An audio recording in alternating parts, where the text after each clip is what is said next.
Hello everyone. Welcome to Success Series Education. And as you all know that I'm Divya, your science educator, and we have come up with sample paper practice series. तो आपको पता है कि CBSE ने जो sample paper दिया था वो हम ऑलरेडी पहले सॉल्व कर चुके हैं। तो अभी हम लोग लेकर आए हैं आपके लिए एक प्रैक्टिस सेशन जिसके अंदर एज पर द गाइडलाइंस हमने एक प्रॉपर पेपर बनाया गया है और इस पेपर में हमने सारे इंपॉर्टेंट क्वेश्चंस इसमें डाले हैं। आपको पता है अलग अलग बुक्स अवेलेबल है मार्केट में जिसमें एमसीक्यू बेस फॉर टर्म 1। तो जो क्वेश्चंस हमें इंपॉर्टेंट लगे वो हमने पिक करके अलग अलग बुक्स से एक प्रॉपर पेपर बना लिया है और अब हम इस प्रैक्टिस सेशन में आपको बहुत से पेपर सॉल्व कराएंगे। तो आज हम एक पेपर सॉल्व करने वाले हैं। So basically you know that it is for science term 1। So let's begin with it. And you also know that कि भी ये जो practice session है, so obviously it is meant for practice because you know that more and more you will be practicing, तो you will be more familiar with the paper. तो जब paper आएगा तो आपको कुछ भी मतलब न्यू नहीं लगेगा क्योंकि आप पेपर पैटर्न, मार्किंग स्कीम और टाइम मैनेजमेंट के साथ फैमिलियर हो चुके होंगे एंड ऑल अबव आप कॉन्फिडेंट फील करोगे। सो आई वुड रिकमेंड कि ये प्रैक्टिस सेशंस आप थॉरली फॉलो करना और सारे के सारे वीडियोस जो भी हम डालेंगे सैम्पल पेपर के प्रैक्टिस सेशंस के उनको जरूर देखना। तो पेपर पैटर्न मैं आपको बता देती हूँ। 90 मिनट्स का बेसिकली ये पेपर होने वाला है। 3 सेक्शंस में होगा, section A, section B and section C. A के अंदर 24 क्वेश्चंस होंगे, आपको अटेम्प्ट करने होंगे कोई भी 20। बी के अंदर 24 होंगे और आपको अटेम्प्ट करने होंगे कोई भी 20। सी के अंदर 12 क्वेश्चंस होंगे और आपको अटेम्प्ट करने होंगे कोई भी 10। All the questions will carry equal mark and there won't be any negative marking. तो इसलिए कोई भी क्वेश्चन बच्चे अनअटेम्प्टेड नहीं छोड़ के आना। कहीं भी किसी क्वेश्चन के अंदर अगर आप श्योर नहीं हो कि ये ऑप्शन सही है या नहीं तो कई बार नेगेटिव मार्किंग के कारण हम उसको अटेम्प्ट ही नहीं करते। But no need to worry this time, there is no negative marking. तो आपको जो भी क्वेश्चन लगता है सही हो सकता है उसको मार्क जरूर करके आना। तो क्या होगा, गलत भी हो जाएगा तो आपकी कुछ नेगेटिव मार्किंग नहीं होगी। सो let's begin with section A. और मैं आपको बता दूं कि यहाँ पे मैं सारे के सारे क्वेश्चन सॉल्व करने वाली हूँ। इस पेपर में हमने 20 मतलब as per the paper format ही क्वेश्चंस रखे हैं। तो आपको अटेम्प्ट तो एनी 20 करने हैं but we'll be solving all 24 because you never know कि कौन सा क्वेश्चन पेपर में पूछा जा सकता है। So the first question is, Aman took iron nail and immersed it in copper sulfate solution. अमन ने आयरन नेल लिया और उसको कॉपर सल्फेट सॉल्यूशन में इमर्स कर दिया। तो कभी भी बच्चे ऐसा क्वेश्चन आप देखो ना कि भी आयरन नेल है, इमर्स कर दिया, तो आपको यहाँ पे ना रिएक्शन लिख लेना पहले। ऑप्शन पढ़ने से पहले जो भी इंफॉर्मेशन आपको इससे मिल रही है just pen it down in the form of chemical reaction. So basically it is gonna be displacement reaction. Iron copper को डिस्प्लेस कर देगा and we will get FeSO4 और Cu अलग हो जाएगा because iron is more reactive and copper is comparatively less reactive. तो ये reaction हो जाएगा। और एक चीज मैं आपको और याद करा दूं, कॉपर सल्फेट का कलर होता है ब्लू और आयरन सल्फेट का कलर होता है green, dirty green, light green, कुछ भी लिख सकते हो। अब ऑप्शंस पढ़ो एंड आप देखोगे कि आप ज्यादा जल्दी अपने करेक्ट ऑप्शन को पिक कर लोगे और टाइम भी सेव होगा। तो surface of iron nails acquire black coating? No, not at all. It won't acquire any black coating. Color of solution changes to green? Yes, it does. The color of solution fades away? नहीं, क्योंकि fading का मतलब होता है colourless हो गया, वो तो नहीं होगा ना। No reaction take place, ये भी गलत है। तो करेक्ट ऑप्शन कौन सा है? बी। और अपने टाइम को सेव करो और फटाफट से इसको मार्क कर दो।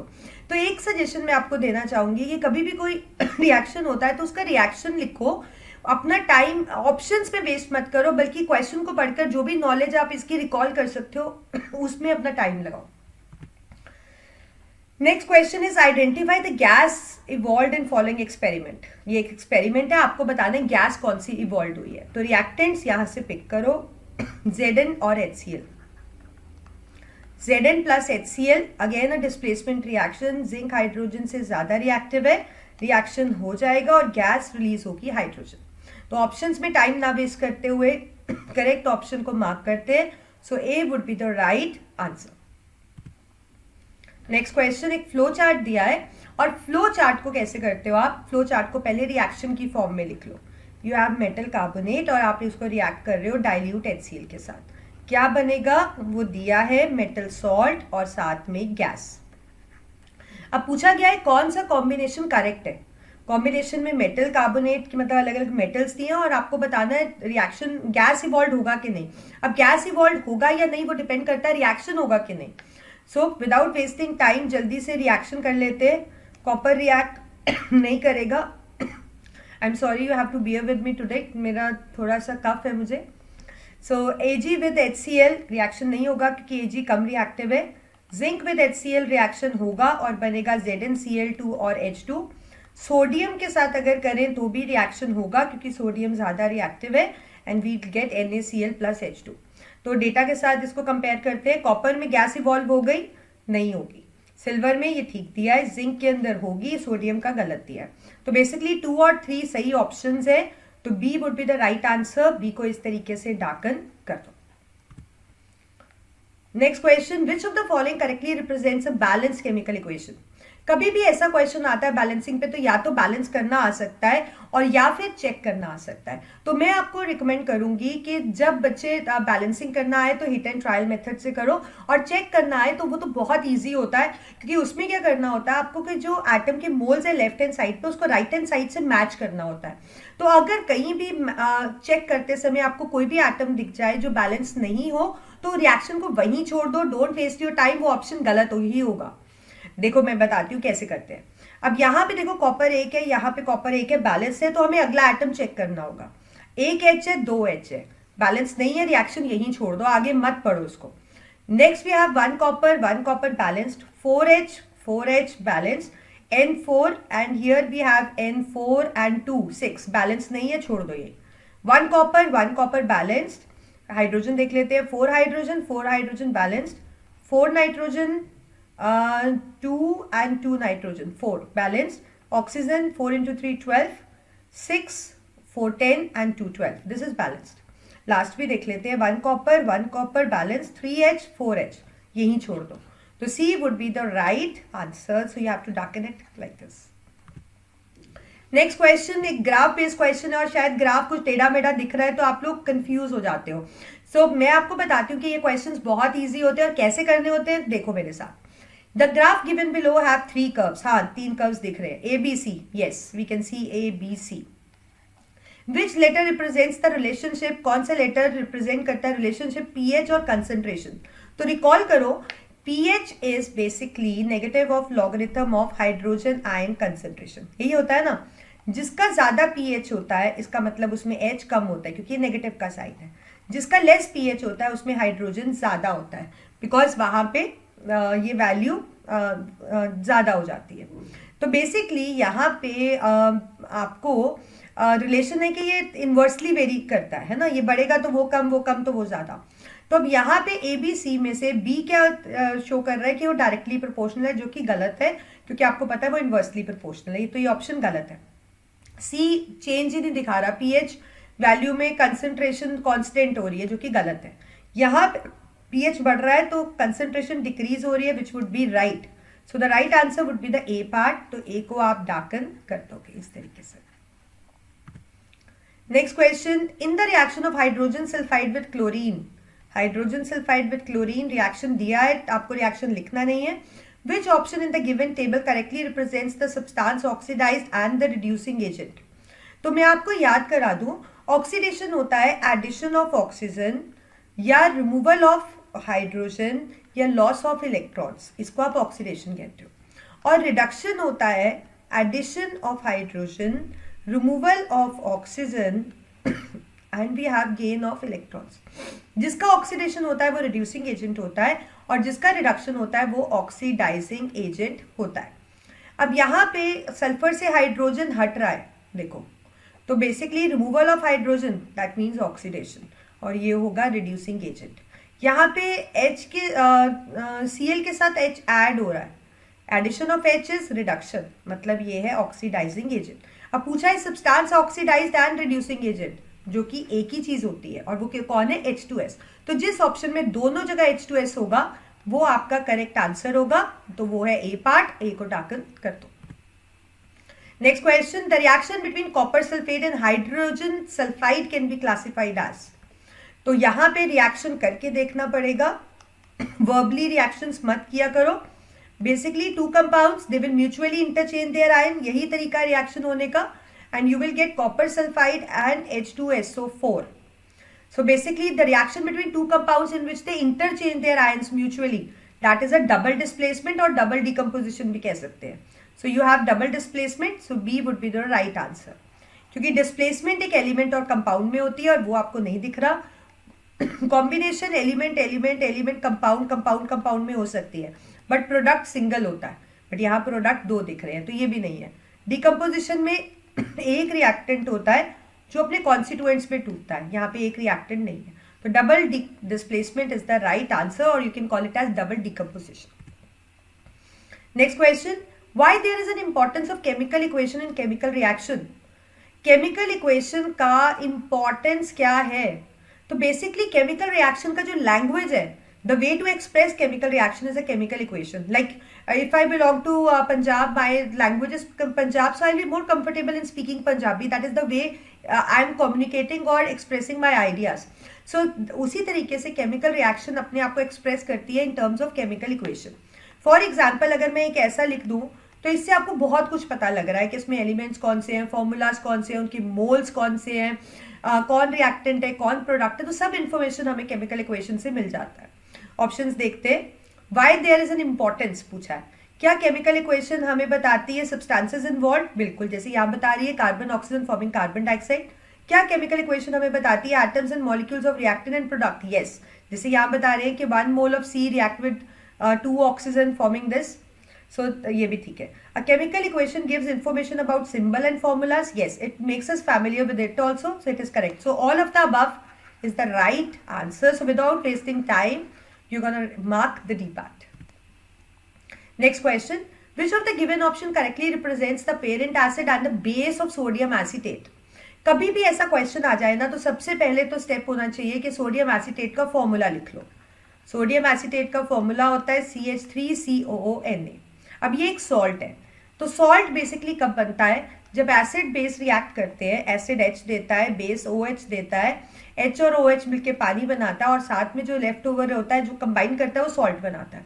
अब सॉल्ट को तोड़ोगे पानी डाल के तो वो किस में टूटेगा? अपने एसिड और बेस में ही टूटेगा ना. वही उसका पेरेंट एसिड और पेरेंट बेस होता है.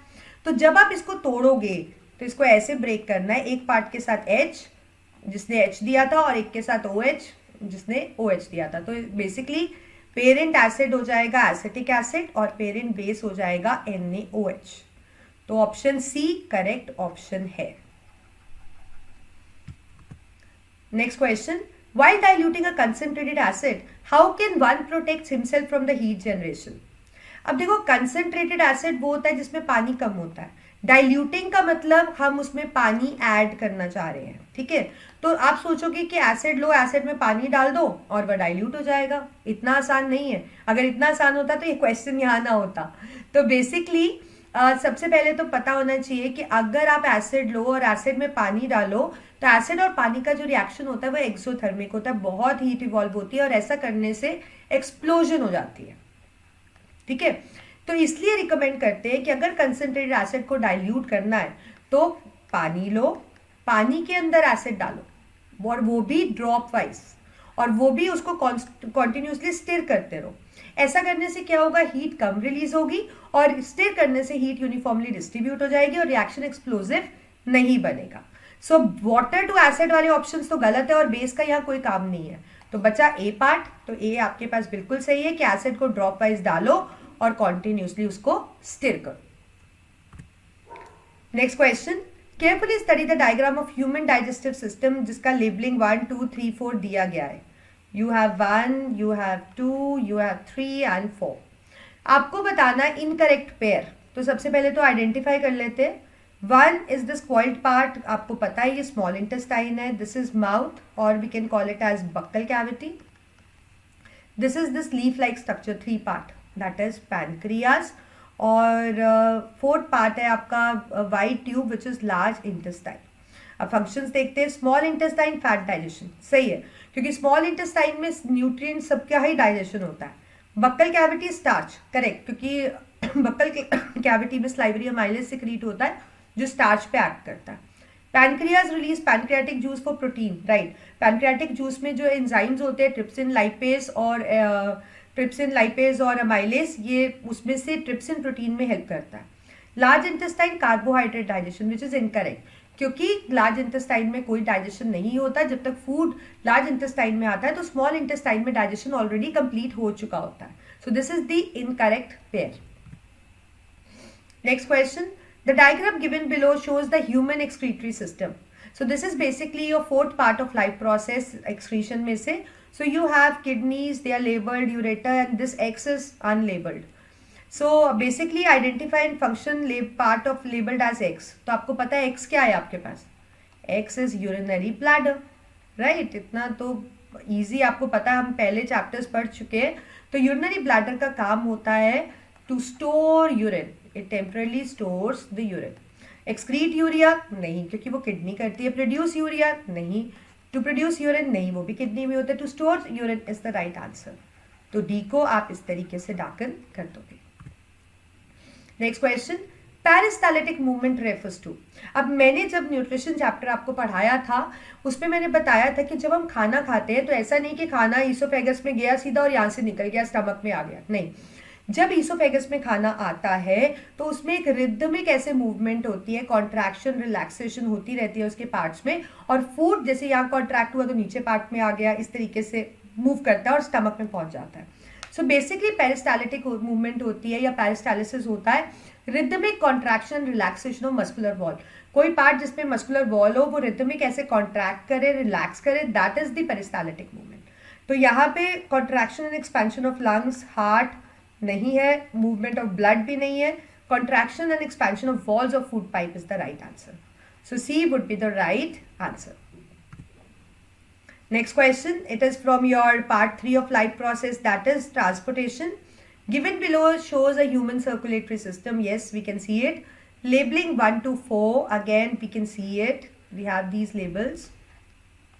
Identify the correct labels out of these with functions and characteristics. तो पहले तो इनको हम आइडेंटिफाई कर लेते हैं। यहाँ पे ब्लड अंदर आ रहा है तो दैट मीन्स लेफ्ट साइड में जो ब्लड लेकर आती है दैट इज पल्मोनरी, और वो प्योर ब्लड लेकर आती है। Then we have second is taking the blood from the right side, pulmonary artery taking the impure blood to lungs. Okay. 3 is bringing the blood into the right atrium. That means it is vena cava, dealing with impure blood. And D is fourth is taking blood from the left ventricle. Obviously, it is the largest artery, aorta. It supplies the pure blood. तो identified बिल्कुल सही है। Twist आपको characteristic या function में दिखेगा। Pulmonary vein में लो oxygen blood होता है, नहीं, प्योर ब्लड होता है, और प्योर में हाई ऑक्सीजन होती है। Pulmonary artery high oxygen concentration, नहीं, इम्प्योर ब्लड, आगे पढ़ने की जरूरत ही नहीं है। Vena cava has high oxygen concentration, no, pure blood, impure blood लेकर आता है। Aorta high oxygen concentration, high pressure which is 2, क्योंकि अरोटा हमेशा प्योर ब्लड कैरी करती है टू ऑल बॉडी पार्ट्स। तो D would be the right answer.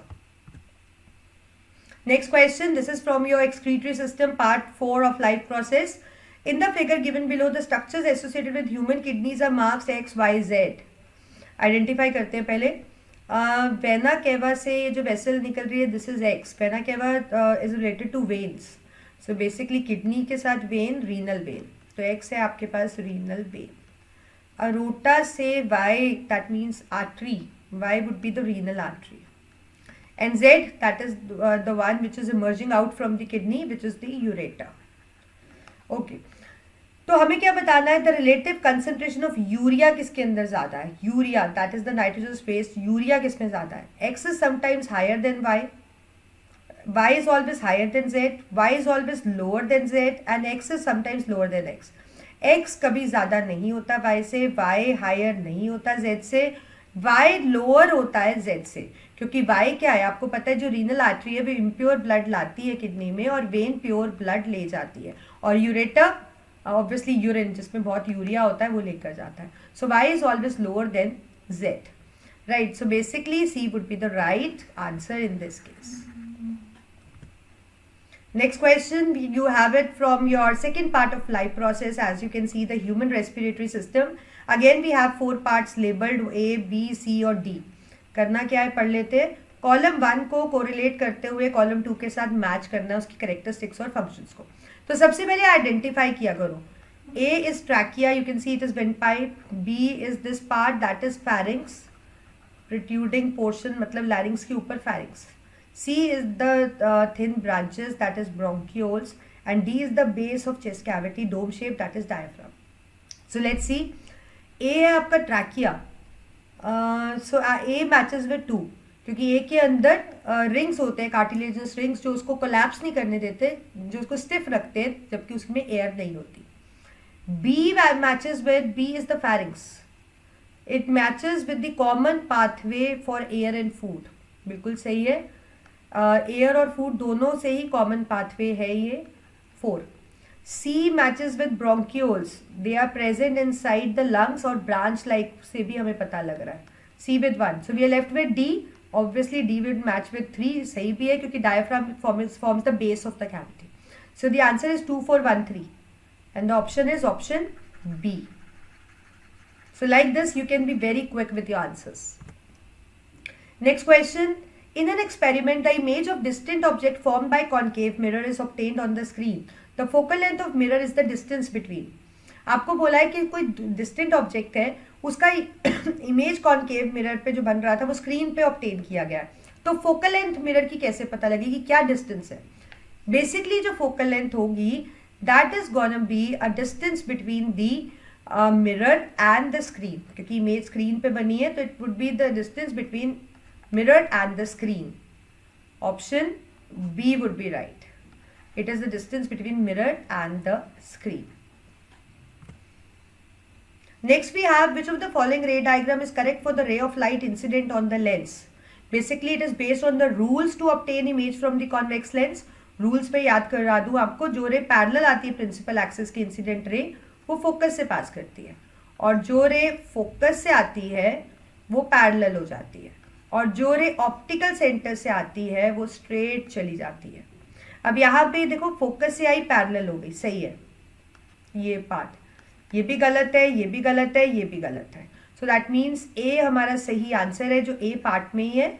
So A would be the right answer. तो आपको सारे रूल्स कॉन्केव, कॉन्वेक्स, मिरर और lenses के अच्छे से पढ़ने हैं। Next question, which of the following is not an example of refraction of light. अब रिफ्रैक्शन बेसिकली होता है कि जब लाइट एक मीडियम से दूसरे मीडियम में पास करती है जिनका डेंसिटी में डिफरेंस होता है तो लाइट बेंड हो जाती है, मतलब उसके पाथ में डेविएशन आ जाता है, वो स्ट्रेट लाइन नहीं रहती। और इसकी कुछ एप्लीकेशंस होती है, उस पर बेस्ड ये क्वेश्चन है कि क्या लेमन जो वाटर ग्लास टम्बलर पे रखा है वो बड़ा दिखता है? बिल्कुल बड़ा दिखता है। Letter appear to be lower when viewed through a glass slab? No. A pencil partially immersed in water appears to be bend? Right, आपने एनसीईआरटी में ये एक्टिविटी की भी है। Coin at the bottom of water tank appears to be raised? Yes, मतलब हमें apparent depth दिखती है, कोई भी चीज उस पर पड़ी होती है वो हमें रेज दिखती है। सो दैट इज, कौन सी चीज नहीं दिखती है? That is option B. So B is the right answer for this given question. Next question, a ray of light passes through 3 media. Light pass कर रही है 3 मीडियम से, ए, बी और सी में से। उस लाइट का जो medium A, medium B, medium C में वेवलेंथ है वो दिया है। ए में है 2000 एंगस्ट्रॉम, बी में है 3000 एंगस्ट्रॉम, सी में है 4000 angstrom. Based on this data arrange the frequencies. तो मैं आपको याद करा दूं, यहाँ पे लाइट पास कर रही है अलग अलग मीडिया से जहाँ उसकी वेवलेंथ बढ़ रही है, तो बेसिकली वहाँ पे हमें क्या दिख रहा है? रिफ्रैक्शन। तो जब भी रिफ्रैक्शन होती है स्पीड इफेक्ट होती है, वेवलेंथ इफेक्ट होती है, बट फ्रीक्वेंसी कभी इफेक्ट नहीं होती, फ्रीक्वेंसी रिमेन सेम। तो इस लाइट की जो फ्रीक्वेंसी मीडियम ए में होगी वही मीडियम बी में होगी, वही मीडियम सी में होगी। So D would be the right answer. और please remember, whenever the refraction occurs there is no change in the frequency. Next question, Jay have 2 thin lenses. जय के पास 2 लेंस है, convex, concave. So that means जय के पास ऐसे 2 lens है, convex और concave, convex concave. Focal length दोनों की 25, फोकल लेंथ 25, इसकी भी फोकल लेंथ 25। अब इनकी फोकस होता कहाँ है वो देख लेते हैं। पैरेलल लाइट फोकस से मतलब रियल फोकस है, प्लस में होगा। ये डाइवर्जिंग लेंस है तो मतलब इसका वर्चुअल फोकस, ऑप्टिकल सेंटर से डिस्टेंस इधर, मतलब ये नेगेटिव। तो हमें पूछा गया है कि correct about their focal length. Basically concave convex की फोकल लेंथ कंपेयर की गई है। अब कॉनकेव का फोकल लेंथ नेगेटिव है और कॉन्वेक्स का पॉजिटिव है, सो बेसिकली कॉन्वेक्स का फोकल लेंथ ज़्यादा होगा, so C would be the right answer, क्योंकि ना तो इक्वल होगी, ना कॉनकेव का ज़्यादा होगा, ना रेशियो 1 होगा, बट सी होगा, मतलब कॉन्वेक्स का फोकल लेंथ पॉजिटिव है तो वो ज़्यादा होगा as compare to the focal length of the concave mirror. Next question. Ram, while performing an experiment on tracing the path of a light ray passing through a glass slab, 3 angles measure किए, θ1, θ2, θ3। ठीक है, तो पहले तो हम इस पे बात कर लेते हैं। Light passing through rectangular glass slab, मतलब एयर ग्लास एयर, या लिख लेते हैं रेयरर डेंसर रेयरर। ये एंगल ऑफ इंसिडेंस है, ये एंगल ऑफ रिफ्रैक्शन है और ये एंगल ऑफ इमर्जेंस है। और आपको पता है जब भी रिफ्रैक्शन होती है कभी भी एंगल ऑफ इंसिडेंस रिफ्रैक्शन के इक्वल नहीं होता, बट इमर्जेंस के इक्वल होता है, और इंसिडेंट रे इमर्जेंट के पैरेलल होती है। ओके, और जब रेयरर से डेंसर में बेसिकली पास होती है तो वहाँ पे it bends towards the normal, तो θ1 बड़ा होगा एज कम्पेयर टू θ2। नहीं, यहाँ θ1 θ2 अलग दिए, हम आई और आर को लिख लेते हैं। Angle of incidence would be greater. अब एंगल ऑफ इंसिडेंस ग्रेटर होगा तो दैट मीन्स ये θ1 छोटा होगा यहाँ, और θ2 इससे बड़ा होगा क्योंकि r छोटा है, ये भी लिख लेते हैं। θ1 would be greater than θ2 and okay, so and θ1 would be equal to θ3, वो भी इक्वल होगा। ठीक है, अब हमें दिया है करेक्ट बताना है, क्या θ1 छोटा है θ2 से? θ1 is less than θ2, this angle is big, yes this angle is big, तो θ1 आपके पास छोटा ही होगा, ये छोटा है तो θ2 बड़ा होगा, करेक्ट। और वो θ3 के इक्वल होगा, हाँ होगा, क्योंकि वो आई ई के इक्वल है तो ये लेफ्ट ओवर एंगल्स भी इक्वल होंगे।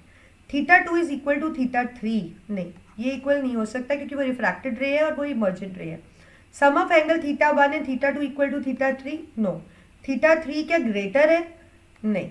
सो बेसिकली ई बड़ा है तो θ3 छोटा होगा, so basically A would be the right answer.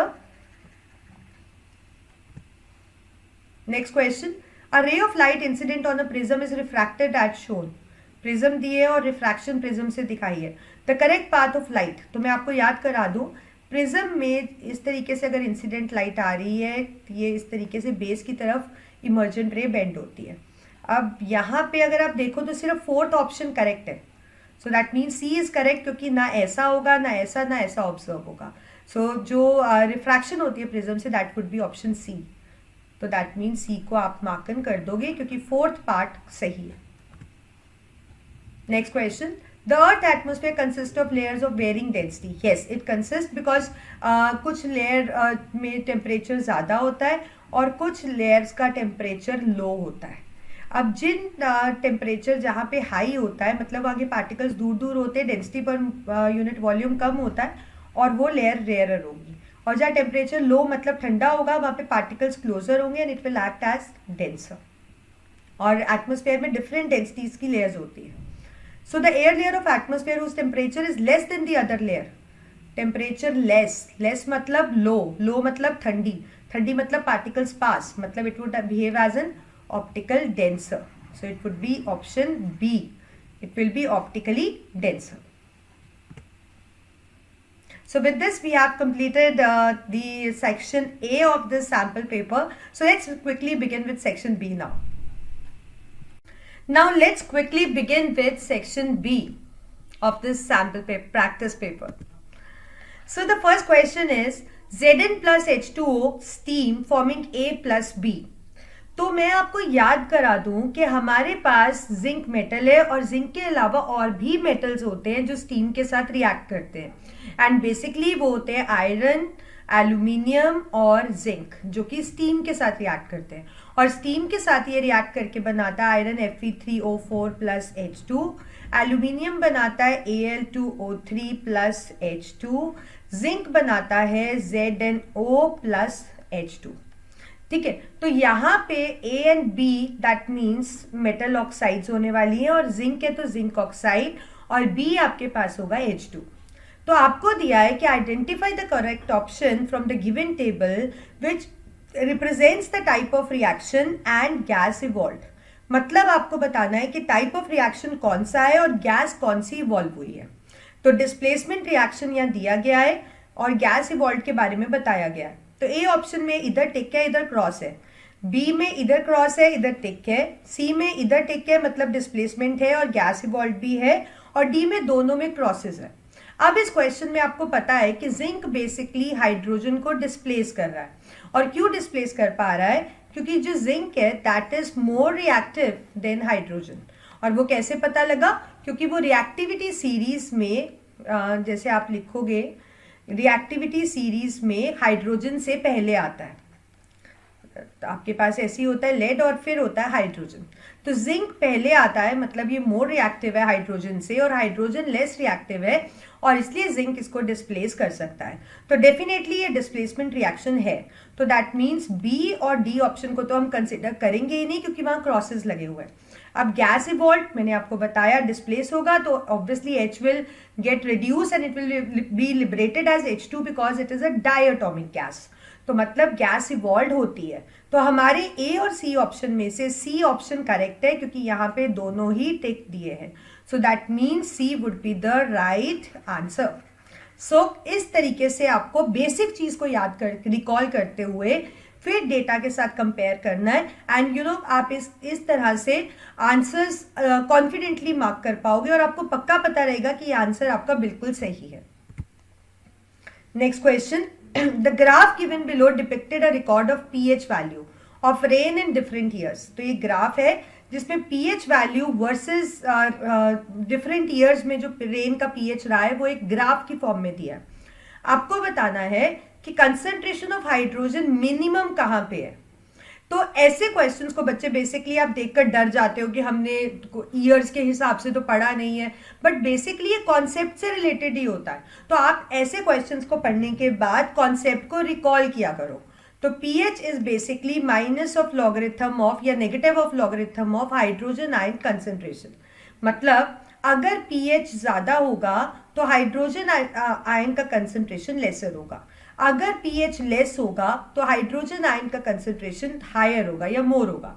तो अब यहाँ पे बताना है कि कौन सी ईयर में कंसंट्रेशन मिनिमम है। कंसंट्रेशन मिनिमम मतलब लेसर, तो कौन सा ईयर होगा जिसमें pH सबसे ज्यादा होगा। अब अगर आप इन ग्राफ्स को देखो तो pH सबसे ज्यादा आपको यहाँ दिख रहा है, दैट इज 2014 में। तो 2014 में pH का वैल्यू सबसे हाईएस्ट है, इसका मतलब यहाँ पे हाइड्रोजन आयन का कंसंट्रेशन इसमें सबसे क्या रहेगा, लोएस्ट। तो करेक्ट ऑप्शन ना 2000 होगा, ना 2004, ना 2008, इट वुड बी 2014। तो मतलब डी आपका करेक्ट आंसर है। तो ग्राफ बेस्ड क्वेश्चन है ना, आपने बिल्कुल डरना नहीं है, कॉन्फिडेंट होना है और उसको उसका लॉजिक समझना है कि क्वेश्चन किस बेस पे पूछा गया है।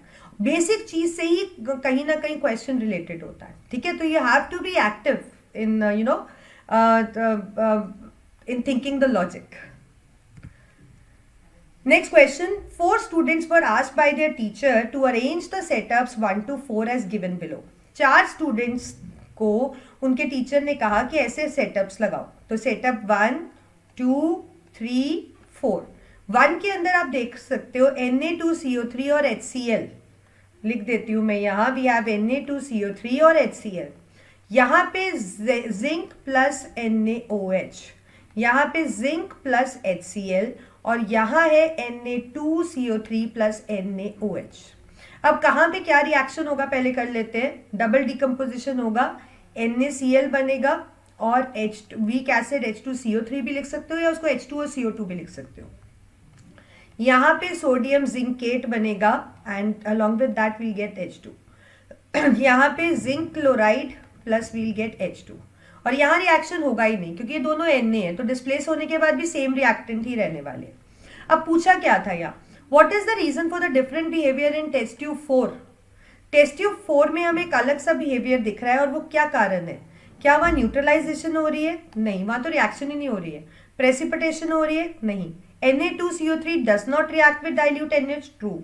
Na2CO3 रिएक्ट कर रहा है, नहीं, रिएक्ट कर ही नहीं रहा, तो आगे पढ़ने की जरूरत ही नहीं है। तो मतलब सी हमारा करेक्ट आंसर है यहाँ पे। Next question, the table shown below gives information about 4 element से रिलेटेड इंफॉर्मेशन है, ए बी सी और डी।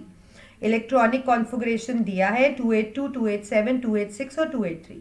हमें बताना है, this is basically which can't, कि इनमें से कौन से एलिमेंट्स आयनिक कंपाउंड नहीं बनाते। तो मैं आपको याद करा दूं, आयनिक कंपाउंड्स वो होते हैं जिनके अंदर आयनिक बॉन्ड होता है, और आयनिक बॉन्ड वो होता है जो मेटल और नॉन मेटल में बनता है। बेसिकली कैसे बनता है, मेटल्स इलेक्ट्रॉन लूज करते हैं, नॉन मेटल्स इलेक्ट्रॉन गेन करते हैं।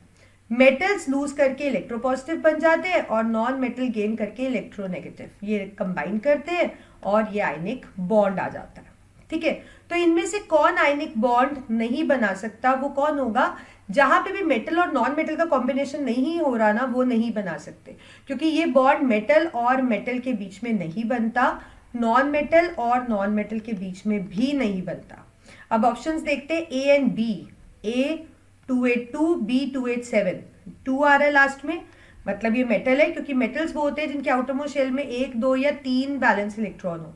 ये नॉन मेटल है क्योंकि इसके लास्ट शेल में 7 है, और 4, 5, 6 या 7 वाले वैलेंस इलेक्ट्रॉन्स वाले नॉन मेटल होते हैं। तो अगर ये दोनों कंबाइन करेंगे, so A will be 2 positive, B will be negative, और कंपाउंड बन जाएगा AB2। तो ये तो आयनिक कंपाउंड बनाएंगे with formula AB2। B and C में दोनों में, एक में 7 और एक में 6 है, ये दोनों ही नॉन मेटल है, ये कंबाइन नहीं करेंगे। Okay, C and D, C is non-metal, right, with 2 negative and D is with 3 positive। तो मतलब आपके पास बनेगा D2C3, मतलब ये भी बनाएंगे।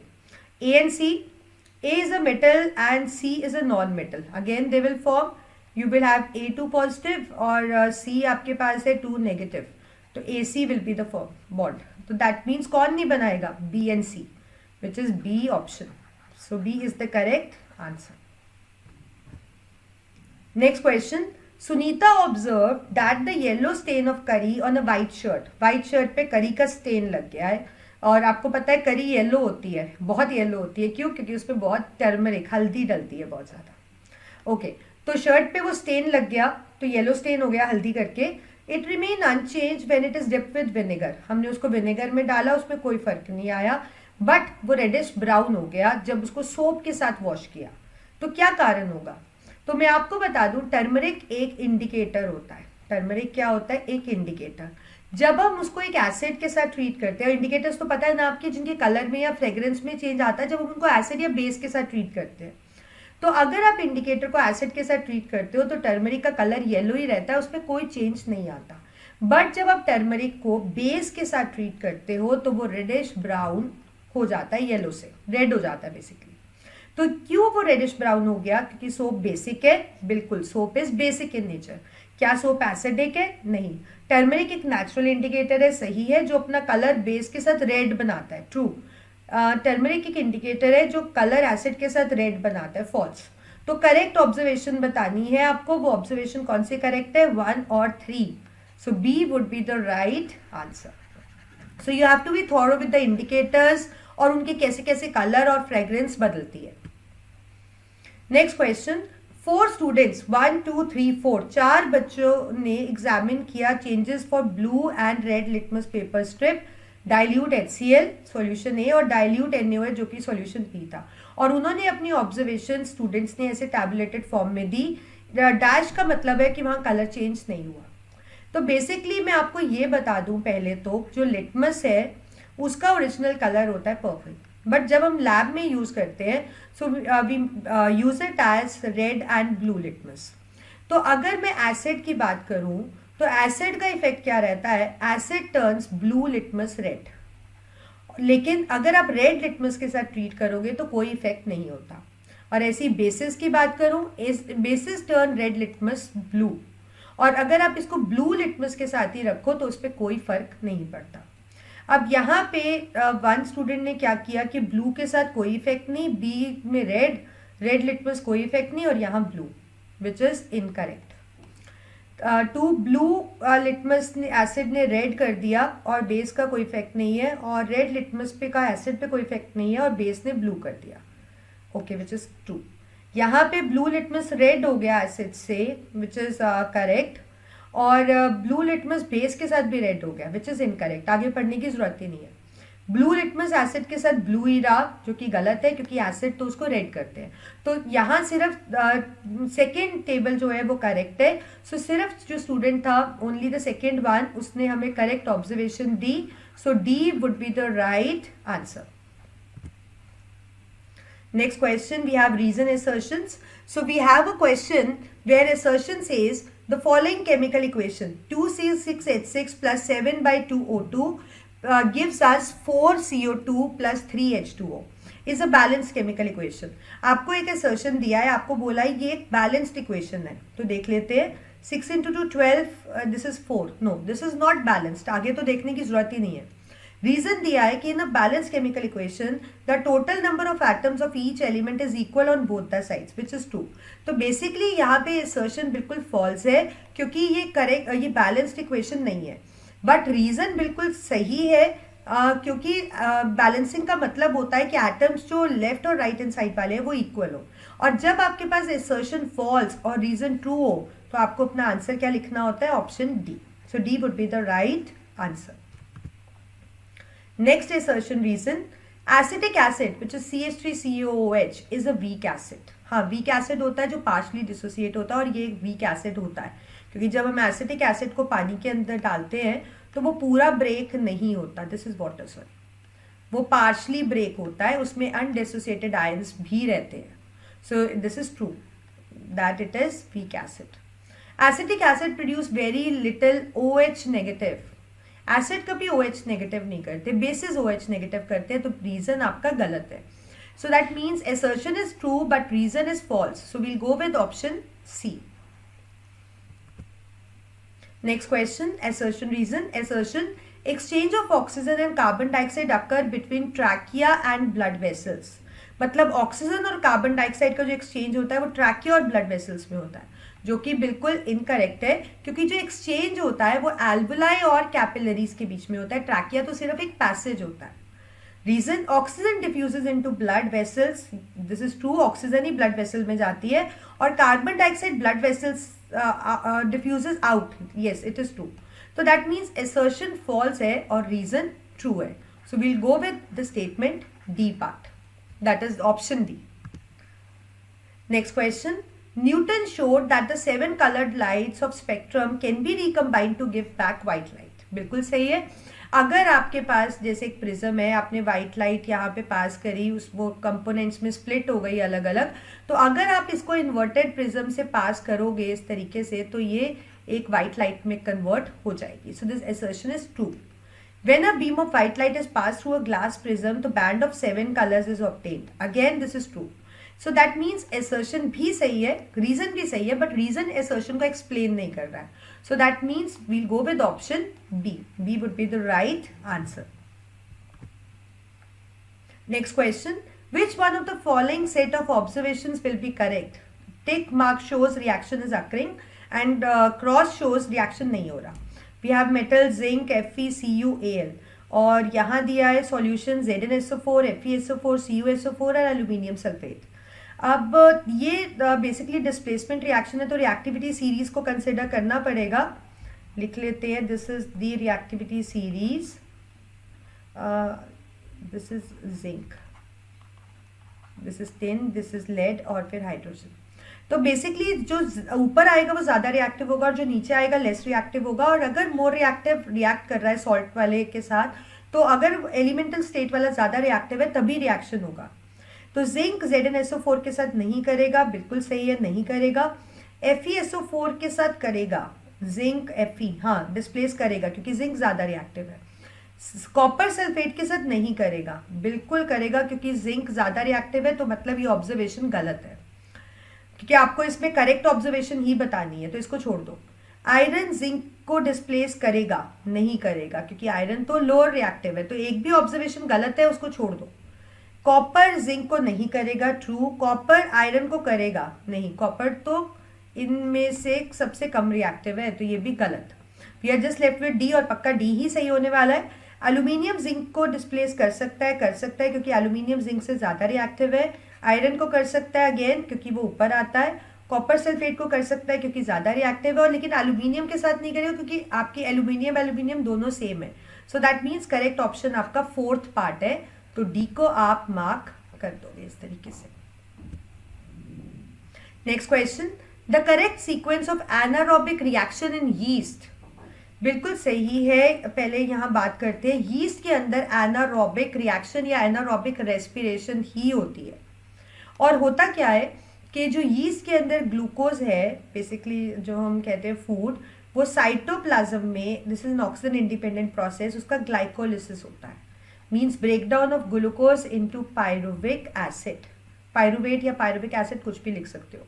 ग्लूकोज एक 6 कार्बन कंपाउंड है और पायरुविक एसिड एक 3 कार्बन कंपाउंड है. उसके बाद जो ये पायरुविक एसिड है वो साइटोप्लाज्म में यीस्ट के, it gets converted to ethanol, जिसका फॉर्मूला होता है C2H5OH, और साथ में रिलीज होती है कार्बन डाइऑक्साइड. अब यहाँ पे करेक्ट सीक्वेंस क्या होगा? ग्लूकोज ठीक है, साइटोप्लाज्म ठीक है, ये ठीक है, बट माइटोकॉन्ड्रिया नहीं होता, ये गलत है. Glucose, cytoplasm, pyruvate, cytoplasm, lactic acid नहीं. लैक्टिक एसिड तो मसल में रिलीज होता है. ग्लूकोज, साइटोप्लाज्म, पायरुवेट, माइटोकॉन्ड्रिया गलत है. Again wrong. Glucose, cytoplasm, pyruvate, cytoplasm, ethanol, CO2. So that means D would be the right answer. D हमारा right answer है यहाँ पे.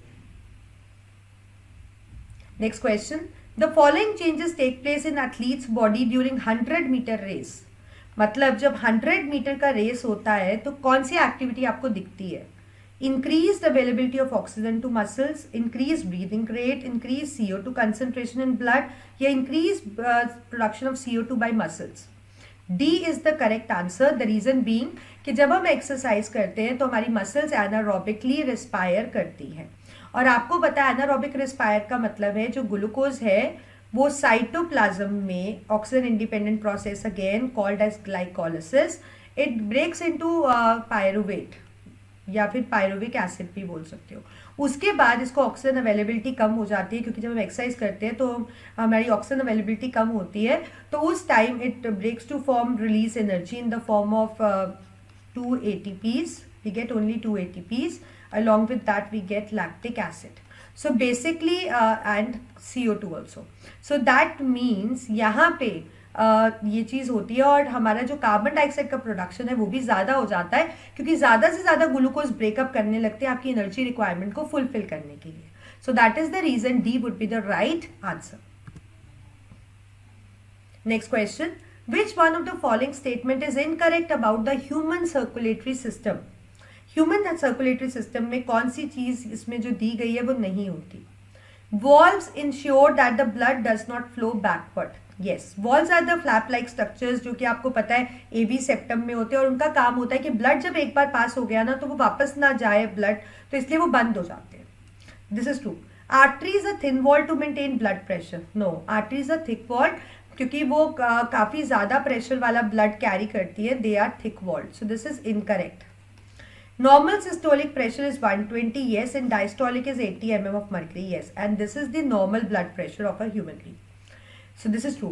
Pulmonary vein carry oxygenated blood, yes, this is an exception कि जो pulmonary vein है वो oxygenated मतलब pure blood लेकर आती है कहाँ से? lungs से left atrium में. So that means हमें incorrect बताना था, तो incorrect इसमें से हमारा सिर्फ कौन सा है? Option B.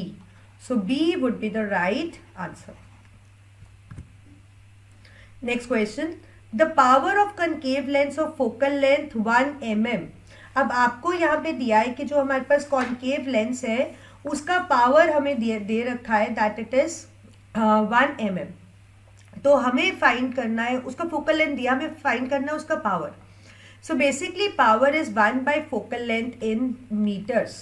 तो अगर हम इसको मीटर में कन्वर्ट करें so it would be 1 by 10⁻³ so basically यहाँ पे जो आपकी पावर आएगी इट वुड बी, ये ऊपर जाके पॉजिटिव हो जाएगा, सो इट वुड बी 1000 डायोप्टर, क्योंकि आपको पता है पावर का यूनिट क्या होता है? Dioptre. So D would be the right answer in this case.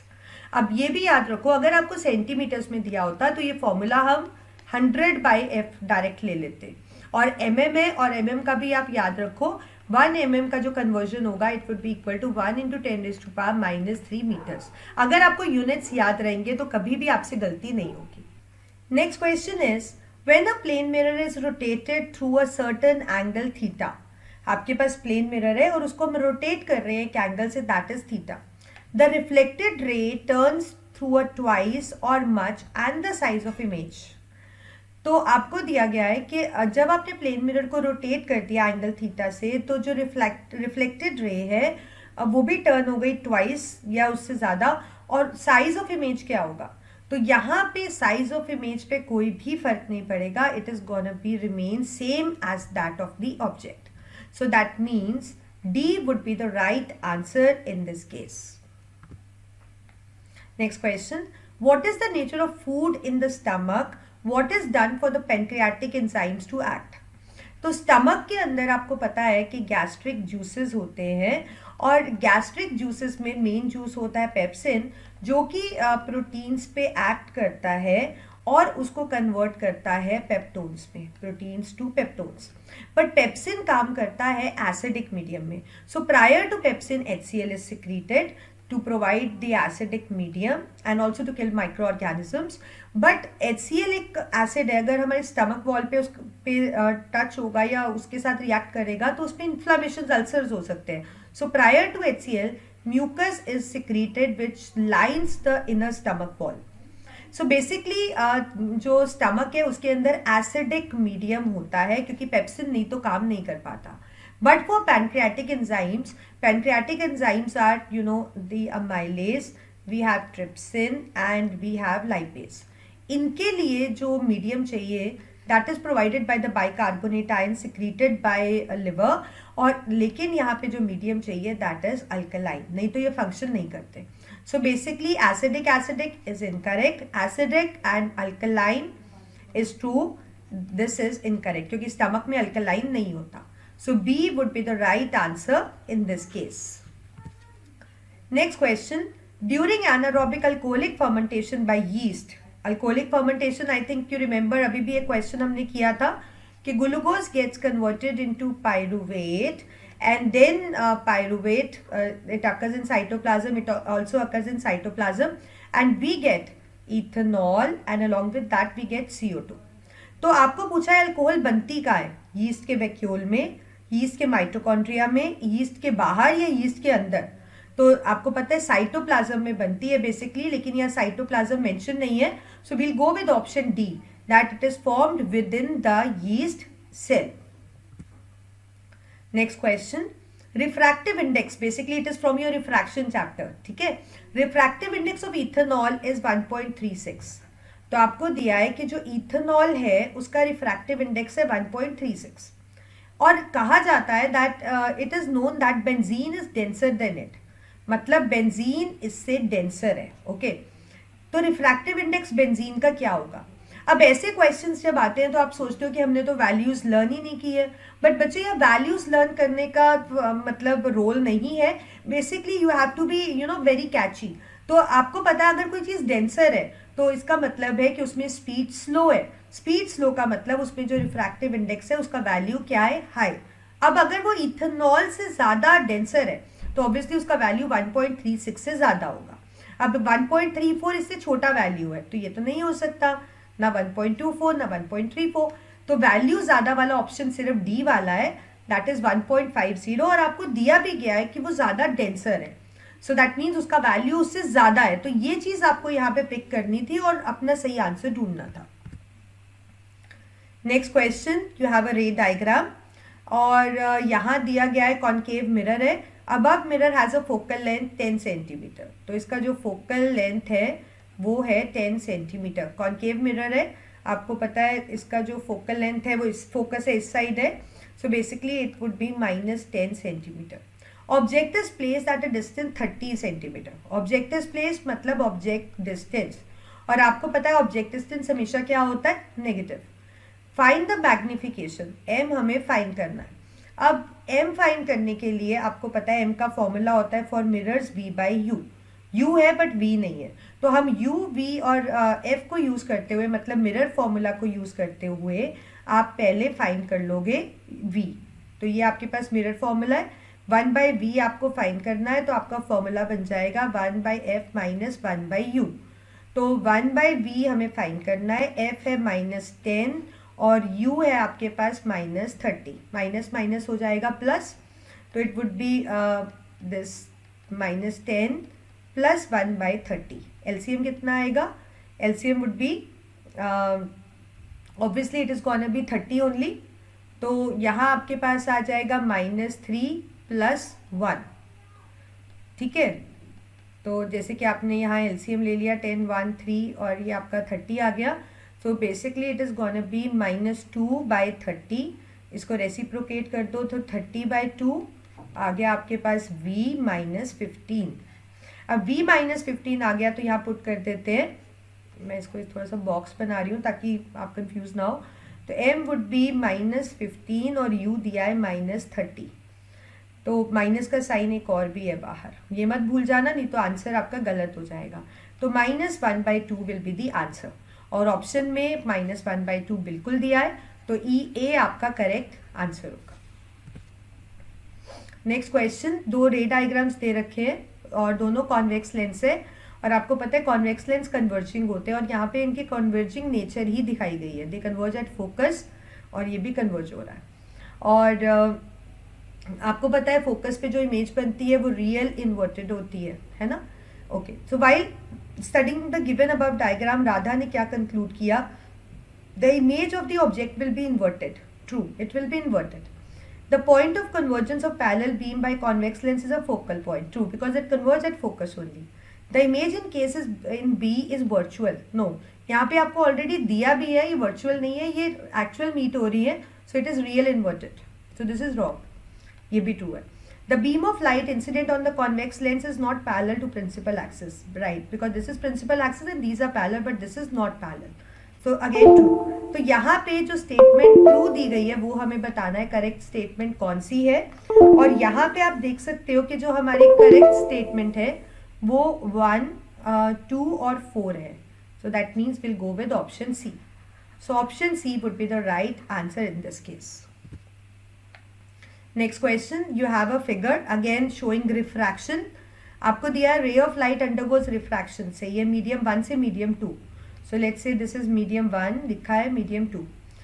Speed of light in medium 1 is v, यहाँ पे v है, और यहाँ पे then its value in medium 2 हमें निकालना है, but हमें angle दिया है. So this would be angle of incidence and this would be angle of refraction. और अगर ये 60 है तो ऑब्वियसली ये पूरा 90 है, तो 60 - 30, 90 - 60, so this would be equal to 30 degree, तो एंगल आए हो गया 30, और ये 30 है तो obviously this would be equal to 60 degree, और ये पास हो रही है डेंसर से रेयरर में, तभी एंगल ज़्यादा है। अब अगर स्पीड से मैं रिफ्रैक्टिव इंडेक्स को रिलेट करूँ तो आपको पता है स्नेल्स लॉ होता है हमारे पास, sin I over sin R is equal to v over v dash, ठीक है। अब v डैश हमें निकालना है, तो लेट्स से मीडियम 2 की जो स्पीड है that is equal to v into sine R divided by sine I. Angles की वैल्यू पुट करते हैं, v स्पीड v ही दी गई है, v लिख लेते हैं, और साइन r का एंगल है 60, मतलब साइन 60 डिवाइडेड बाय आई है 30, तो साइन 30। वैल्यूज पुट करते हैं, ये v ही रहा, और साइन 60 का वैल्यू होता है आपके पास √3/2, और इसकी वैल्यू पुट करते हैं रेसिप्रोकेट करके 2, और v आपको दिया है, तो बेसिकली 2 से 2 कट गया और आपका आंसर क्या रह गया, √3v, और आपको ये आंसर ए पार्ट में दिख भी रहा है। So A would be the right answer. मैं आपको सजेस्ट करूंगी, रिफ्रैक्टिव इंडेक्स बहुत इंपॉर्टेंट प्रॉपर्टी है, इसको अच्छे से पढ़ो, इस पे क्वेश्चंस बहुत अलग अलग तरह के बन सकते हैं, एंड प्लीज़ मेक श्योर कि आपको सारे आंसर्स आते हो, सारे कॉन्सेप्ट्स पता होंगे तो आंसर्स आप कर पाओगे। Next question, a mark on the bottom of liquid appears to be rise by 0.1 metre, मतलब एक लिक्विड है उसके बॉटम पे एक मार्क है, वो हमें राइज दिख रहा है 0.1 मीटर से, ओके। तो मतलब ये एक तरह से अपेरेंट डेप्थ हो गई ना, क्योंकि वो रेस दिख रहा है आपको, लिख लेते हैं apparent depth. Depth of the liquid is 1 metre, तो बॉटम का दिया है, तो एक्चुअली उसका डेप्थ कितना है, रियल डेप्थ कह सकते हो 1 मीटर। तो रिफ्रैक्टिव इंडेक्स, कभी भी ऐसे डेप्थ से रिलेटेड रिफ्रैक्टिव इंडेक्स का क्वेश्चन करना हो तो इसका फॉर्मूला होता है रियल डेप्थ, मतलब जो एक्चुअल है, डिवाइडेड बाय अपेरेंट डेप्थ, तो उससे आपको रिफ्रैक्टिव इंडेक्स से पता लग जाता है कितना रिफ्रैक्टिव इंडेक्स है। तो रियल डेप्थ कितनी है 1 और अपेरेंट कितनी है, अपेरेंट हम निकाल लेते हैं 0.1 है, तो मतलब हमें वो कितना रेज दिख रहा है, तो basically it is 1 minus 0.1 comes out to be 0.9. तो दिस इज अपेरेंट डेप्थ, क्योंकि ये तो वो कितना रेज्ड है वो दिया हुआ आपको. So this will come out to be, इसको आप सॉल्व करोगे, so it will come out to be 1.1. So B would be the right answer in this case. तो इस तरीके से आपने देखा कि रिफ्रैक्टिव इंडेक्स का क्वेश्चन कुछ इस तरीके से भी आ सकता है. So with this we have completed section B also. So now let's quickly begin with section C. Now let's quickly begin with section C. So in section C we'll be having 3 case studies. Her case study पे हमारे पास 4 questions होंगे. तो in total we'll be having 12 questions. But out of those 12 questions जो पहले 10 questions होंगे वो आपके consider करेंगे आप. तो इसलिए मेक श्योर कि जो आपको बेस्ट 10 आते हो वही आप उसी ऑर्डर में करो, क्योंकि उसके 10 के बाद वाले 2 क्वेश्चंस आपके कंसिडर नहीं होने वाले. Okay, so let's begin with case study 1. Case study 1 is the sample pieces of 5 metals MnOPQ. तो हमारे पास मेटल्स है MnOPQ. They are added to the tabulated salt solutions FeSO4, CuSO4, zinc sulphate and AgNO3. The results observed are shown in the table. यहाँ पे बता रखा है कि कौन किसके साथ रिएक्शन कर रहा है, तो कुछ कलर चेंज दिख रहा है, और अगर कोई रिएक्शन नहीं कर रहा तो नो चेंज दिख रहा है.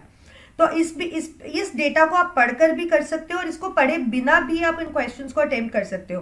तो अभी इस डेटा को पढ़े बिना, रिएक्शंस करे बिना मैं आपको बताती हूँ कि आप इसको कैसे करोगे. Which is the most reactive metal. तो अगर कभी ऐसा रिएक्शंस पे बेस्ड क्वेश्चन हो तो वो रिएक्टिव होगा जो सबके साथ रिएक्ट करेगा, मतलब मैक्सिमम नंबर ऑफ सॉल्ट्स के साथ रिएक्शन शो करेगा. अब अगर आप यहाँ देखो तो ये सबके साथ रिएक्शन कर रहा है, इसमें से ये 3 के साथ नहीं कर रहा, सिर्फ 1 के साथ रिएक्शन कर रहा है, और यहाँ पे ये किसी के साथ रिएक्शन नहीं कर रहा, और यहाँ पे ये 1 के साथ रिएक्शन नहीं कर रहा है. राइट, बेसिकली मैं यहाँ लिख देती हूँ किसके साथ कर रहा है, तो 1, 2 एंड 3 के साथ कर रहा है. और यहाँ पे आप देखो ये सिर्फ 1 के साथ रिएक्शन कर रहा है और 3 के साथ नहीं कर रहा. तो रिएक्टिव कौन होगा, जो मैक्सिमम नंबर के साथ रिएक्ट करेगा, और चारों के साथ रिएक्ट करने वाला ऑप्शन है Q. तो basically D would be the right answer. तो जो जितने ज्यादा सॉल्यूशंस के साथ रिएक्शन कर रहा है वो सबसे ज्यादा रिएक्टिव होगा. Next question, which is the least reactive. अब लीस्ट रिएक्टिव कौन होगा, जो किसी के साथ भी नहीं कर रहा. तो जहां पे आपको चारों ऑप्शंस में नो चेंज दिखेगा वो सबसे लीस्ट रिएक्टिव होगा. तो यहाँ पे ये 3 बार नो चेंज दिख रहा है, यहाँ पे 1 बार दिख रहा है, यहाँ पे चारों के साथ रिएक्शन नहीं हो रहा. तो basically O would be the least reactive. So B would be the right answer. Next question, what will happen when these metal react with acids.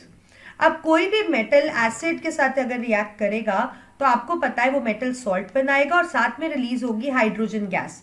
और इस पे बेस्ड आपने एनसीईआरटी में डायरेक्ट एक एक्टिविटी भी की है कि जिंक का डाइल्यूट सल्फ्यूरिक एसिड के साथ कैसे रिएक्शन होता है, और उसमें आपको पता है गैस रिलीज होती है hydrogen which Burns with pops out. और आपको ये भी पता है कि इसका पेल ब्लू फ्लेम होता है और ये कलरलेस ओडरलेस गैस होती है. अब देखते हैं तो रिएक्शन में क्या पूछा है. Salt is formed along with H2 true, CO2 नहीं, ये ऑप्शंस गलत है. तो ए हमारा क्लियर कट आंसर है. Next question, which type of reaction is observed in the given data. तो बेसिकली मेटल जब यहाँ पे सॉल्ट के साथ रिएक्ट कर रहा है तो रिएक्शन जब होगा तो this has to be more reactive, क्योंकि ये एक एलिमेंट है और ये कंपाउंड है और इसमें ये इसको डिस्प्लेस करेंगे. सो basically it is gonna be a displacement reaction. तो बी राइट आंसर होगा, क्योंकि डीकम्पोजिशन वो होता है जिसमें एक रिएक्टेंट हो, लेकिन यहाँ पे सॉल्ट और मेटल्स रिएक्टेंट है. न्यूट्रलाइजेशन वो होता है जिसमें एसिड बेस रिएक्ट करे, लेकिन ये रिएक्शन एक मेटल और सॉल्ट के बीच में है. प्रेसिपिटेशन जिसमें इंसॉल्युबल सब्सटेंस बने. तो बेसिकली आपका रिएक्शन कौन सा है, डिस्प्लेसमेंट. तो आपने देखा किस तरीके से डेटा को मतलब पूरा डिटेल ना पढ़े बिना कितनी जल्दी मैंने उस क्वेश्चन को कर लिया. तो आपको भी ऐसे ही एक्टिव बनना है. Okay, let's begin with case study 2. Digestion एक कैटाबॉलिक प्रोसेस है, बिल्कुल है, क्योंकि उसमें टूटती हैं चीजें. फूड बेसिकली सिंपल में टूटता है with the help of enzymes through और एब्जॉर्ब हो जाता है. अगेन आपको यहाँ पे अलग अलग पार्ट्स दिए हैं ह्यूमन डाइजेस्टिव सिस्टम के, उनके फंक्शंस दिए, उनके एंजाइम्स दिए, सोर्सेज दिए, सब्सटेंस जिसपे एंजाइम एक्ट करते हैं और प्रोडक्ट्स. अब अगर आपका डाइजेस्टिव सिस्टम अच्छे से तैयार है तो आपको इतना डेटा यहाँ कंसिडर नहीं करना पड़ेगा। तो यहाँ पे मैं आपको करके दिखाती हूँ कि विदाउट डेटा कंसिडर किए कैसे क्वेश्चन करते हैं। Based on the information of the table which substance break down starch. अब अगर आपकी तैयारी अच्छी होगी तो आपको पता होगा कि लाइपेज नहीं होगा क्योंकि लाइपेज फैट पे एक्ट करता है, ट्रिप्सिन नहीं होगा क्योंकि सिन वाले सारे एंजाइम्स प्रोटीन्स पे एक्ट करते हैं, प्रोटीएज नाम से ही पता लग रहा है प्रोटीन पे एक्ट करेगा, तो अमाइलेज ही है जो स्टार्च पे एक्ट करता है। और अमाइलेज एक तो माउथ में सिक्रीट होता है स्लाइवरी अमाइलेज, और दूसरा पैनक्रियास से भी सिक्रीट होता है पैनक्रियाटिक अमाइलेज। दोनों ही अमाइलेज क्या करते हैं, स्टार्च को माल्टोज में कन्वर्ट करते हैं। सो दैट मीन्स बी हमारा राइट आंसर था। अब आप देखो इसको बिना डेटा में देखे मैंने इसको कैसे कर लिया। अगर डेटा कंसिडर करते तो डेटा के अंदर हमें दिया था कि ये स्टार्च पे एक्ट करता है, ये क्लियर कट हमें दिया गया था, तो जिसको नहीं आता वो डेटा से भी कर सकता था। What is the composition of gastric juice? Gastric juice gastric gland से सिक्रीट होता है, स्टमक में सिक्रीट होता है, और हमें पता है गैस्ट्रिक जूस में म्यूकस होता है जो स्टमक वॉल को लाइन करता है, HCl जो एसिडिक मीडियम प्रोवाइड करता है, और फिर पेप्सिन जो कि प्रोटीन्स को पेप्टोन्स में कन्वर्ट करता है। अब यहाँ पे HCl पेप्सिन लाइपेज नहीं सिक्रीट होता स्टमक में, HCl लाइपेज अमाइलेज लाइपेज नहीं होता, पेप्सिन HCl म्यूकस होता है, म्यूकस पेप्सिन बाइल लिवर से होता है। सो दैट मीन्स सी हमारा राइट आंसर है यहाँ पे। Next question, identify the correct source of enzymes in mouth, stomach, small intestine. Source of enzyme, तो सोर्स मतलब जो सिक्रीट कर रहे हैं। अब आपको पता है माउथ में कौन सिक्रीट कर रहा है, स्लाइवरी ग्लैंड, स्टमक में कौन कर रहा है, गैस्ट्रिक ग्लैंड, और स्मॉल इंटेस्टाइन में आपको पता है स्मॉल इंटेस्टाइन में पैनक्रियास भी का भी सिक्रीशन आ रहा है, और स्मॉल इंटेस्टाइन के इंटेस्टाइनल ग्लैंड्स का भी। अब ऑप्शन पढ़ते हैं, स्लाइवरी ग्लैंड, गैस्ट्रिक ग्लैंड, हाँ स्लाइवरी ग्लैंड माउथ में होता है, ये स्टमक में भी होता है, this seems to be right, but हम नेक्स्ट ऑप्शन पढ़ते हैं। स्लाइवरी, ओके, गैस्ट्रिक, स्टमक कोई ग्लैंड नहीं है, स्टमक के अंदर ग्लैंड है, तो गलत है ये। स्लाइवा एक सिक्रीशन है, वो ग्लैंड नहीं है, तो इसलिए इसको तो यहीं छोड़ दो। Parotid, mucous and pancreas, incorrect. So A would be the right answer. Next question, name the parts of human digestive system where digestion of food does not occur, जहाँ होती ही नहीं है डाइजेशन। ईसोफेगस नहीं होती क्योंकि oesophagus just act as a passage which links mouth to the stomach. Mouth में होती है, स्लाइवरी ग्लैंड होता है, लार्ज इंटेस्टाइन में नहीं होती है, एनस में भी नहीं होती है, तो बेसिकली 1, 3, 4 में नहीं होती है, और ऑप्शन 1, 3, 4 है आपका option B. So B would be the right answer. Next question, case study 3। Uma needs a telescope to see the stars in the night skies. She knows the telescopes are used to observe objects जो कि बहुत दूर होते हैं. So she decided to make a simple telescope. She used 2 lenses L1, L2. दिख रहा है आपको? This is objective and this is eyepiece. A parallel beam of light is focused by the objective lens. You can see that, which is bigger in size, and then light passes through the eyepiece and forming a magnified image. तो दूर की चीज आपको clearly दिख रही है. So to see far off, she need a big powerful lens, and unfortunately she realized the big lenses are very heavy in holding a telescope at right position. अब questions देखते हैं. Based on the diagram of telescope, which lens is used? Obviously 2 lens दिख रहे हैं आपको, तो double convex lens. B would be the right answer. तो देखो clear cut answer आपको दिख रहा है. नेक्स्ट क्वेश्चन, अगर पावर L1 और L2 मतलब दोनों लेंसेज का रेशियो है 16/9, मतलब रेशियो P1 16/9, तो उनका रेशियो फोकल लेंथ का क्या होगा? अब आपको पता है पावर का फॉर्मूला होता है ये मतलब इन्वर्सली प्रोपोर्शनल होता है, तो मतलब P1/P2, अगर आप इनकी फोकल लेंथ का रेशियो देखोगे तो ऑब्वियसली आपको उल्टा लिखना पड़ेगा, F2/F1, so it is gonna B same 16/9, तो B ही आपका राइट आंसर होगा। इसके लिए रिलेशन P = 1/F आपको आना चाहिए। While doing the demonstration, her friend noted some observation. क्या ऑब्जर्वेशन है? Power of objective lens of telescope should be kept as small as possible. बिल्कुल सही है, पावर को हमें कम ही रखना पड़ेगा। The aperture of objective lens और mirror of the telescope takes as true. Objective of the telescope have large focal length, true. Eyepiece and objective lens का पावर सेम, नो।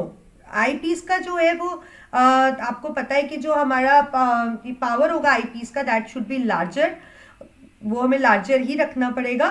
तो बेसिकली यहाँ पे जो करेक्ट ऑप्शंस हैं वो है आपका 1, 2 और 3 करेक्ट ही बताना था।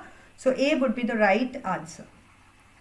इसको आप इस तरीके से जस्टिफाई कर सकते हो कि अगर आपका जो अपर्चर है वो लार्ज होगा सो ऑब्वियसली वो बहुत ज़्यादा लाइट गैदर करेगा, और ज़्यादा लाइट गैदर करेगा तो ब्राइट इमेज बनेगी।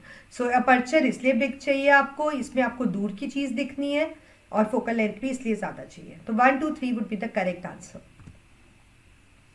Convex lens is not use in one of the following. Convex lens किस में यूज नहीं होता? आपको पता है कॉन्वेक्स लेंस एक कन्वर्जिंग लेंस है। टेलीस्कोप में तो अभी आपने देखा होता है, माइक्रोस्कोप में भी होता है, मैग्नीफाइंग ग्लास में भी होता है, but basically it is not use in the flash light. Flash light के अंदर आपके पास कॉन्केव लेंस यूज होता है, क्योंकि उसमें हमें पैरेलल बीम ऑफ रेज चाहिए होती है। सो C would be the answer कि फ्लैश लाइट के अंदर कॉन्वेक्स लेंस यूज नहीं होता। So with this we come to an end, and I hope आपको ये पूरा सैम्पल पेपर समझ आ गया होगा। So now I would suggest you कि इसके अंदर जहाँ जहाँ क्वेश्चंस में आपको दिक्कत लगी है आप प्लीज़ मुझे कमेंट सेक्शन में लिखकर बताओ, मैं आपको पर्सनली रिप्लाई करूँगी उन क्वेश्चंस का। और इनफैक्ट अगर आपको कोई और क्वेश्चंस भी नहीं आते तो just pen it down, because we are here to help you. So with this we come to an end of this session, and if you like the session, hit the like button, share the video with your friends, and do not forget to hit the bell icon for the notifications. So we'll be meeting very soon where I'll be solving another practice paper for you. So till then, please study hard, bring your doubts. So whatever doubt you have, just pen it down in the comment section. So thank you, bye bye, take care.